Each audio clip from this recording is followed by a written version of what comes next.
Yeah, it's a big topic of conversation. Obviously, a lot of people have been talking about this, and the feds had closed that Lukeville port of entry last month to better address the near record flow of migrants making their way north. Now, the governor told me she's seen little evidence that anything happened at all or that this worked. Now, shortly after Lukeville was shut down, the governor ordered the National Guard down to the border. Her goal was to help pressure the feds into reopening a vital port of entry that Arizona depends on for both trade and travel. However, now that it's been reopened, Hobbs says she's keeping the Guard down there for the foreseeable future.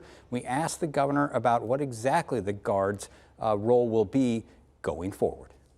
We knew when we sent them under state orders that they weren't going to be able to work with the federal officials. They've been working with DPS and local law enforcement. They're focused on drug interdiction and other law enforcement operation, and they'll continue to be. By law, the National Guard can only play a limited role at the border. Like previous governors who have deployed the Guard to the border, military troops cannot act like a police force, so they're prohibited from enforcing federal immigration law. I also asked the governor if she thought the Biden administration was doing a good job with its border policies. Now, she didn't give me a simple yes or no answer, but she did tell me that her experience again with the White House has been frustrating.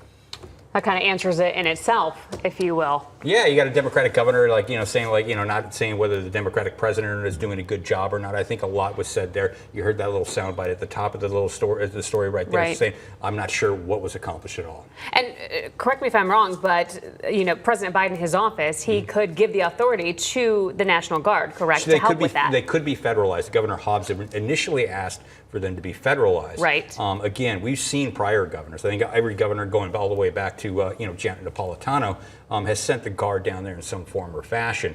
Now, she hasn't seen, our current Governor Hobbs hasn't seen any evidence that, pulling the people out of the port of entry to focus on the current surge of migrants coming across the border. She hasn't seen any evidence that anything worked there. Well, a lot of people would question whether the National Guard sending down there has done anything with all of these different administrations, because they work in such a limited capacity. It is basically almost like paperwork and real background kind of stuff. And it's not free when they do these deployments. I mean, that costs money. Everything costs money. Yeah, very well put.